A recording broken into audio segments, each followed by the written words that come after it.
Film horor psikologis Indonesia yang disutradarai oleh Upi Avianto ini berkisah tentang pria gangguan jiwa bernama Elang. Setelah pembunuhan mengerikan terjadi, kota kecil dikecam ketakutan karena pembunuh belum juga ditangkap. Saat penyelidikan digelar, semua orang mulai mencurigai satu sama lain hingga kondisi menjadi semakin mencekam. Elang sering dihantui bayangan mengerikan yang menurutnya bayangan itu adalah kunci dari pembunuhan misterius. Benarkah keterangan yang dikatakan pria gangguan jiwa itu? Berikut ceritanya.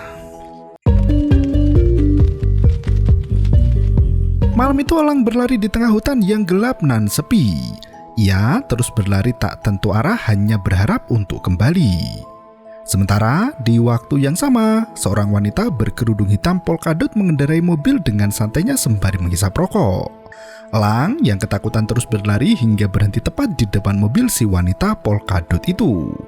Di tengah hujan badai, tak ada kendaraan yang bisa berlalu dengan kecepatan penuh. Mobil itu membawa Elang yang tak sadarkan diri duduk di bangku penumpang. Saat tersadar, Elang sudah dibawa entah kemana. Ia bisa melihat dengan jelas ada dua mayat wanita dan gadis kecil di kanan kirinya. Sementara wanita polkadot itu masih mengendalikan kemudi.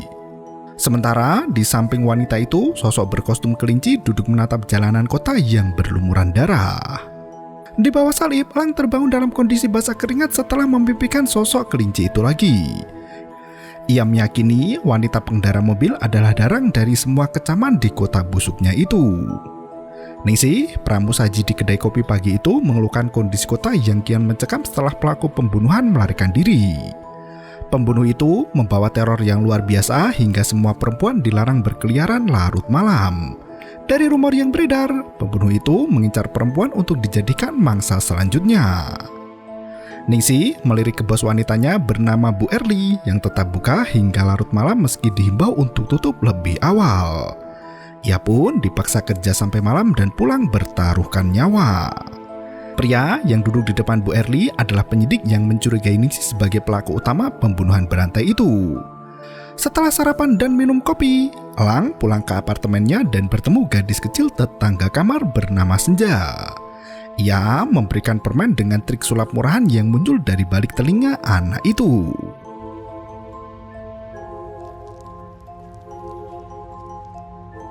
Jenar, ibu kandung Senja, tinggal di apartemen yang sempit bersama dengan suaminya Guntur yang sering berlaku kasar. Oma, wanita tua yang tinggal tak jauh dari kamar Elang pun menaruh curiga pada siapapun di sana. Hingga malam harinya, Elang kembali ke klub malam tempat dirinya bekerja sebagai bartender. Di sela pekerjaannya, Elang selalu merasakan kehadiran sosok wanita yang harumnya sangat khas. Ia sampai melamun berjam-jam menatap ruang hampa dengan rokok dan gelas minuman menganggur di atas meja.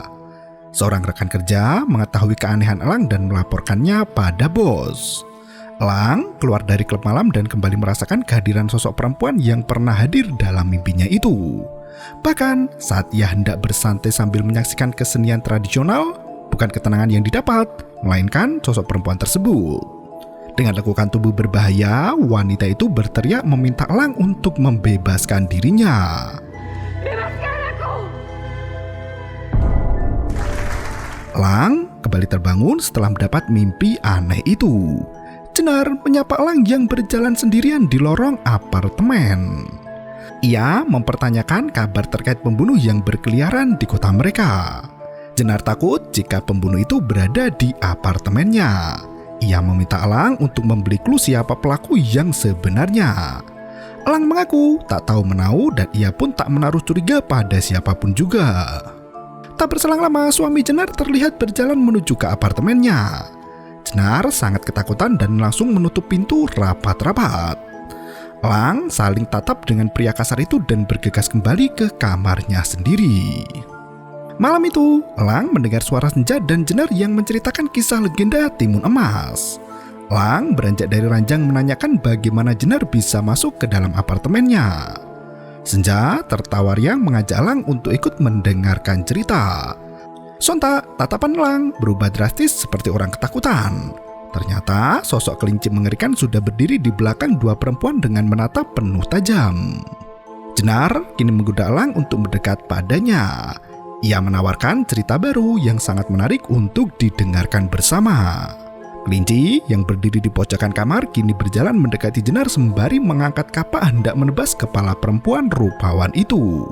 Tubuh Elang gemetaran berusaha menutup mata dari realita kehidupan perkotaan yang kejam. Sejenak ia terpejam, perempuan di depannya itu terkulai basah berwarna merah darah tak bernyawa di depan mata. Jenar merangkak kesakitan sembari minta tolong pada Elang, namun pria itu tak mampu berbuat apapun jua. Kelinci yang berbahagia pun dengan riang menghampiri Jenar sembari menghancurkan tengkorak perempuan itu, dan darah menambah noda di bulu putih si kelinci. Elang berteriak histeris ketakutan melihat adegan sadis di depan mata kepalanya sendiri. Pagi itu juga Elang berlari menerobos masuk ke kamar 108 di mana Jenar dan Senja makan dengan tenang bersama Guntur. Wah, enggak waktu sarapan kali. Elang kembali ke kamar dan bersiap sarapan di kedai kopi tempat Ningsih bekerja. Ia terhenti ketika mendapat bisikan dari seorang suster lengkap dengan pakaian putihnya. Tiba-tiba, suster itu menghilang berganti dengan Oma yang berteriak jika iblis itu hendak menguasai Elang. Ia meminta pria itu agar lebih berhati-hati karena iblis hendak mencuri jiwa suci manusia dan memberi kutukan bengis. Sesampainya di kedai, Ningsih kembali menyapa dan berkata jika kelinci itu hanya ada dalam mimpi. Di tempat kerja, Elang benar-benar melihat perempuan yang selama ini muncul dalam mimpinya. Elang tampak cemas dan gelisah hingga beberapa kali melamun. Bos tempatnya bekerja selalu memperhatikan tingkah aneh karyawannya itu. Perempuan dalam mimpi Elang naik taksi untuk pergi. Elang hanya terdiam sembari menyaksikan perempuan itu melenggang pergi. Bos keluar dari klub mengatakan jika perempuan itu bernama Jingga. Si bos meminta Elang untuk menjauhi perempuan itu karena dianggap sebagai pembawa malapetaka. Pagi harinya saat hendak berangkat kerja, Elang mendengar suami Jenar melapor pada penyidik terkait kelakuan dirinya yang dianggap aneh dan mengganggu. Senja berteriak kencang jika Elang berdiri di balik pintu mereka. Penyidik itu menegaskan untuk melakukan investigasi dan menindaklanjuti laporan warga. Sesampainya di bar, Elang melihat Jingga duduk dengan bersedih hati. Tak berselang lama, seorang pria tampak marah-marah dan mengamuk melukai Jingga. Elang langsung memukul kepala pria itu dengan botol sampai pecah dan mengobati luka di wajah Jingga. Ia mengajak wanita itu ke apartemennya dan membiarkan Jingga bermalam di sana. Jingga merengek kesakitan sembari berkata jika dirinya baru saja diusir dari kontrakan. Elang melenggang pergi merebahkan tubuh letihnya di atas ranjang. Jingga dengan asiknya tidur di samping Elang dan berterima kasih padanya. Ia mengungkapkan bahwa pertemuan mereka itu merupakan takdir dari Tuhan. Paginya, Elang membawa Jingga sarapan di kedai kopi langganan. Sembari memakan sarapan, mereka mengobrol berdua hingga Elang menemukan selembaran pementasan teater berjudul Kelinci Pembunuh. Ia mengajak Jingga untuk menyaksikan pagelaran kesenian itu yang juga dihadiri oleh bos klub malam tempatnya bekerja. Sesaat setelah pagelaran seni dibuka, sosok kelinci naik ke atas panggung dan melempari wanita dengan pisau di depan papan kayunya. Semua orang bergelak tawa sembari bertepuk tangan riang mengetahui jika pertunjukan itu hanya untuk hiburan semata. Kemudian kelinci itu menunjuk Jenar untuk naik ke atas panggung. Sontak, Elang langsung panik sembari terus menggelengkan kepala. Saat kelinci itu hendak menebas menggunakan 2 pisau di tangannya, Elang hampir menangis ketakutan sementara pengunjung lain tertawa bahagia.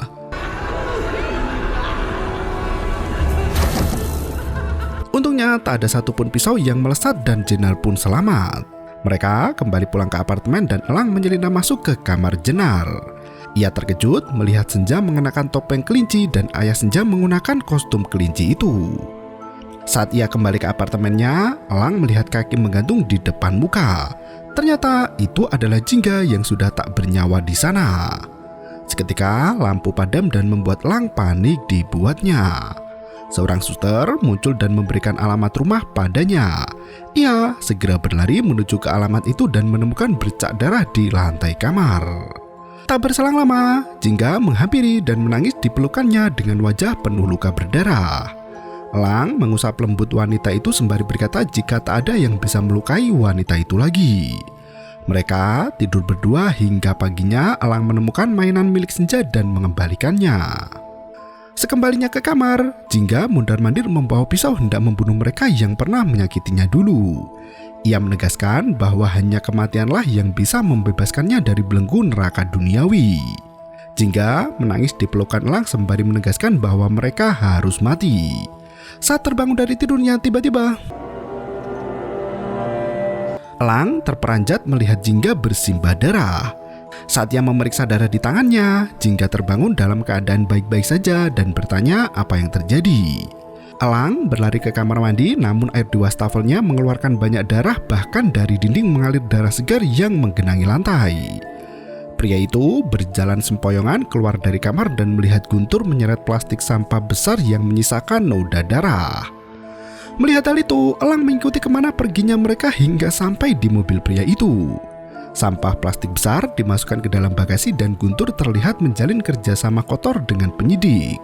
Sebelum pergi, Guntur sempat membuang pakaian berbekas darah kental di tempat sampah. Elang lari masuk ke apartemen dan menggedor pintu kamar Jenar. Noda darah yang mengotori lantai saat itu sudah menghilang. Di depan Pak Wardoyo, Elang menegaskan jika ia melihat darah berceceran di lantai itu. Pak Wardoyo justru keheranan karena sedari tadi ia tak melihat darah yang dimaksudkan Elang. Pria itu masuk ke dalam kamar dan menguji diri di sana. Anehnya, ia masih bisa mendengar suara Jingga yang meminta Elang untuk membunuh orang jahat itu. Secercah cahaya yang muncul di atas kepalanya membuat Elang teringat dengan alamat yang diberikan suster misterius. Tepatnya di Jalan Flamboyan 6 nomor 66. Dengan mengendarai taksi Jakarta, ia melenggang bersama Jingga yang sudah menantikan kedatangannya hari itu. Ibu berkebaya merasakan firasat buruk yang membuat lilin terpejam. Di tempat lain, Jingga membawa Elang menuju ke markas preman dan bajingan yang kala itu asik main kartu. Tanpa basa-basi, Elang mengayunkan kapak hingga memenggal tangan salah satu preman laknat itu. Tanpa ampun, Elang menghabisi mereka semua secara membabi buta dan mengakhirinya dengan kobaran api yang membara. Jingga terlihat lega berkat Elang, kini tak ada yang bisa menyakitinya lagi. Bersama Jingga, Elang melangkah pergi meninggalkan Jalan Flamboyan 6 itu. Pagi harinya, polisi sudah memenuhi tempat kejadian perkara untuk menyelidiki apa yang terjadi. Di waktu yang sama, Elang kembali ke kedai kopi bersama Jingga yang mana semua mata tertuju padanya. Ia merasa semua orang sudah curiga pada dirinya. Jingga memberi nasihat agar Elang tetap bersikap normal seperti biasanya. Saat Jingga pergi, tiba-tiba Oma muncul dan berkata jika dirinya tahu apa yang sudah terjadi. Setelah pembunuhan itu, Elang semakin paranoia dan menutup semua jendela kamar menggunakan koran. Hingga tiba-tiba polisi setempat menggeledah kamar Elang dan menangkap pria itu. Elang terus berteriak mencari Jingga, namun gadis itu tak pernah benar-benar ada. Setelah digelandang ke kantor polisi, Elang diinterogasi oleh dua detektif yaitu Yosef dan Arturo. Yosef menjelaskan bahwa Elang didakwa atas tuduhan pasal pembunuhan berlapis. Elang diminta menceritakan kejadian yang ia lakukan 2 bulan lalu. Elang semakin bingung apa yang ia lakukan saat itu. Arturo menunjukkan beberapa foto korban jiwa yang ditemukan bersimbah darah di sekitaran kota. Elang justru berkata jika dua detektif itu hendak menjebaknya dan dijadikan tersangka. Arturo mendesak agar Elang tidak bersandiwara lagi. Ia meminta Elang untuk menceritakan siapa orang dalam foto itu. Elang menegaskan jika mereka semua masih hidup. Yosef dan Arturo pun pergi mengunjungi gereja untuk menemui suster Veronica. Wanita suci itu berkata jika Elang sempat dirawat selama 5 tahun di sana hingga berhasil kabur beberapa bulan lamanya. Veronica berani menjamin jika Elang bukan pasien yang berbahaya. Ia mengaku tingkah Elang berubah saat kabur dari gereja. Selama merawat Elang, pria itu sangat pendiam dan juga sopan, bahkan tak pernah berusaha kabur sebelumnya. Elang kini meringkuk di penjara dan menjalani berbagai macam pemeriksaan psikis maupun mental oleh dokter ahli yang berwenang. Elang terus memohon agar dipertemukan dengan Jingga. Penjaga apartemen, Pak Wardoyo, memberikan kesaksiannya jika Elang selalu sendiri di apartemennya. Bahkan Elang tidak pernah terlihat bersama wanita ataupun gadis lainnya. Pak Wardoyo mencoba menceritakan keanehan Elang yang ia lihat sendiri di suatu malam. Saat itu, apartemen mati lampu dan Pak Wardoyo memeriksa keamanan seluruh penjuru apartemen. Ia menemukan elang di lantai atas yang masih kosong dengan tubuh gemetaran menatap ke arah langit-langit. Saat itu tak ada siapapun juga kecuali elang sendiri. Pak Wardoyo juga beberapa kali memergoki elang berdiri termenung sendirian dalam waktu yang cukup lama. Setelah melamun, elang kemudian berbicara sendiri sampai tak menyadari Pak Wardoyo berdiri di depannya. Di malam saat elang mengatakan ada darah di lantai, Wardoyo kebingungan mengapa elang menggedor kamar 108 padahal tak ada siapapun yang tinggal di sana. Yosef dan Arturo turut masuk ke kamar 108 dan ternyata benar tak ada orang yang menghuni kamar itu. Dua detektif itu kini melangkah pergi ke klub malam tempat elang bekerja. Bos pemilik klub berkata jika ia menemukan pria itu dalam kondisi sangat lemah. Ia membawa elang masuk ke bar dan memberinya minuman. Karena iba dengan kondisi pria itu, ia memberikan pekerjaan sebagai penjaga bar di klub malamnya. Meski pendiam, elang dikenal sebagai pekerja yang rajin. Pria itu berkata jika elang seperti hidup di dunianya sendiri. Di suatu malam yang aneh, ada pelanggan yang ribut dengan pacarnya di klub. Tanpa alasan yang jelas, elang memukul kepala pelanggan itu dengan botol kaca. Yosef dan Arturo melenggang pergi ke kedai kopi milik Bu Erli. Wanita itu berkata jika elang sering minum kopi sendirian di kedai itu dan selalu duduk di kursi sudut. Ningsih diminta menjelaskan siapa elang, namun pekerja wanita itu tak bisa memberi banyak penjelasan. Menurut Ningsih, elang adalah sosok pendiam yang sering memimpikan kelinci. Ningsih yang dilihat elang tampaknya berbeda dengan Ningsih yang dilihat orang-orang. Ningsih kembali meyakinkan detektif jika dirinya tidak pernah melihat elang datang dengan wanita. Yosef kembali ke ruang interogasi dan menanyai elang perihal 3 pria yang dibunuh secara keji. Elang mengaku tak mengenal pria itu. Arturo menunjukkan kapak dan baju bersimbah darah milik elang. Pria itu membuang semua barang bukti ke tempat sampah apartemen. Elang mencoba mengingat semuanya hingga sepenggal memori muncul saat ia menutup bak tempat sampah berisi kapak dan baju berdarahnya itu. Ia berdalih membunuh 3 pria itu atas suruhan Jingga yang hendak membalas dendam. Arturo sampai emosi mendengar nama Jingga yang selalu dijadikan alasan oleh elang untuk melakukan tindak kejahatan. Yosef dengan tenang meminta elang untuk menceritakan sosok Jingga yang selama ini menemaninya. Elang berkata bahwa 3 orang preman yang dibunuh adalah pelaku pemerkosa yang menyakiti Jingga. Elang rela membalaskan dendam karena ia mengaku sangat mencintai wanita bernama Jingga itu. Yosef berkesimpulan sementara jika elang tak bisa membedakan antara yang nyata dan hayalan semata. Dokter mengatakan bahwa elang berhasil membangun dunianya sendiri di dalam kepalanya dan membawanya ke kehidupan nyata. Elang meyakini apa yang ia imajinasikan itu adalah nyata. Elang membunuh seseorang di luar akal dan nalar sehatnya sendiri. Dengan kata lain, penjara bukan tempat yang tepat untuk elang. Arturo sangat kecewa mendengar pernyataan dokter. Ia tak bisa melepaskan elang begitu saja setelah membuat kekacauan selama beberapa bulan penuh. Hari berikutnya, Yosef dan Arturo mengunjungi rumah nomor 66 di Jalan Flamboyan. Mereka meminta keterangan dari ibu berkebaya yang tinggal di rumah antik itu. Ibu berkebaya mengatakan bahwa malam itu langit terlihat gelap dan udara terasa lebih panas dari biasanya. Ibu berkebaya tinggal di rumah sendirian. Ia masih memajang foto anaknya yang bernama Laras. Gadis kecil itu meninggal 10 tahun yang lalu karena kecelakaan maut. Usia Laras saat itu baru menginjak umur 15 tahun dan menaruh duka lara mendalam di hati si ibu. Ia menceritakan kisah lama yang ditutupi warga kampung tentang pemerkosaan gadis yang dilakukan oleh 3 orang preman yang dibunuh elang. Ibu berkebaya pun menceritakan kisah wanita itu. Dulu ada seorang wanita muda yang mengontrak di salah satu rumah petak. Sayangnya, wanita muda itu berprofesi sebagai pelacur dan sangat tertutup dengan warga sekitar. Perempuan malang itu dianggap sebagai perusak lingkungan sekitar. Semua warga memojokkan wanita itu dengan hinaan dan cacian keji. Wanita itu ditemukan gantung diri sekitar 2 tahun lalu. Tak ada yang tahu siapa nama wanita itu sebenarnya hingga warga kampung memanggilnya Jalang. Arturo dan Yosef berdebat panjang terkait hubungan antara elang dan ketiga pelaku pemerkosaan. Bagaimana elang bisa tahu jika 3 preman itu memperkosa wanita yang bunuh diri dengan cara gantung diri? Arturo segera mengunjungi kantor arsip rumah sakit setempat untuk meminta data terkait orang bunuh diri, khususnya yang tak punya identitas. Pria itu berkata jika wanita yang budir terlihat sangat cantik dan ternyata akan dijelaskan di akhir film. Yosef terus mendesak Elang bagaimana pria itu tahu kasus pemerkosaan itu. Elang masih berdalih jika ia diberitahu oleh Jingga. Yosef menegaskan jika wanita itu telah mati dan datanya ditemukan di rumah sakit setempat. Yosef berkata jika Elang hanya pura-pura gila agar terbebas dari segala tuntutan pengadilan. Untuk mengetahui sosok Elang lebih dalam, Yosef menunjukkan foto anak dan istri Elang yang mati 5 tahun lalu. Elang terbukti bersalah setelah membunuh anak dan istrinya sendiri kala itu. Istri Elang bernama Jenar dan anaknya yang bernama Senja. Yosef bergumam jika dulu Elang memang menyangkal telah membunuh anak dan istrinya sendiri. Elang selalu berkata jika kelinci jahatlah yang membunuh mereka. Yosef memaksa pria itu untuk mengingat-ingat apa yang sebenarnya terjadi. Elang terus mengelak bahwa ia sama sekali tidak melakukan pembunuhan itu.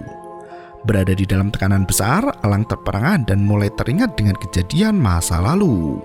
Setelah pulang dari pertunjukan kelinci, Elang pulang lebih cepat karena ingin memberi kejutan di hari ulang tahun Senja.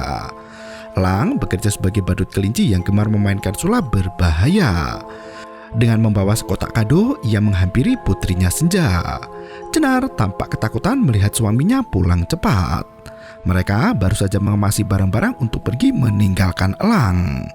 Jenar berkata sudah tidak sanggup lagi menjalin hubungan menyakitkan karena sikap Elang yang terlalu posesif lagi suka berbuat kasar.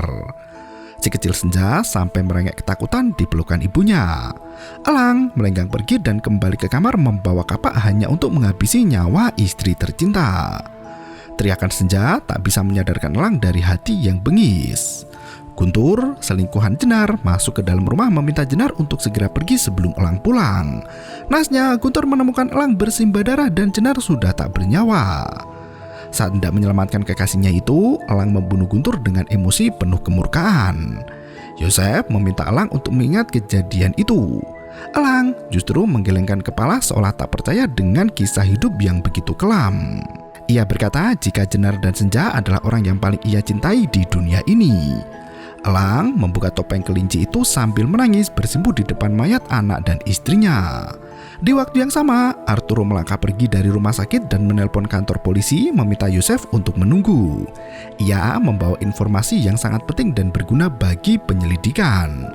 Saat menyeberang jalan, tiba-tiba Tolong tunggu saya. Elang sudah meringkuk di penjara dengan tubuh basah kuyup dan kedinginan. Mainan Senja kembali muncul menabrak tubuh ringkinya. Elang bisa melihat anak itu di depan mata dan mengembalikan mainannya. Pria itu menangis sembari melantunkan kata maaf. Polisi yang berjaga membangunkan lamunan Elang hingga sosok Senja menghilang seketika. Setelah mengurus pemakaman Arturo, Yosef kembali ke kantornya dan disambut dengan ucapan bela sungkawa. Kini, Yosef harus bekerja sendirian menuntaskan kasus pembunuhan Elang yang belum juga mendapat benang merah.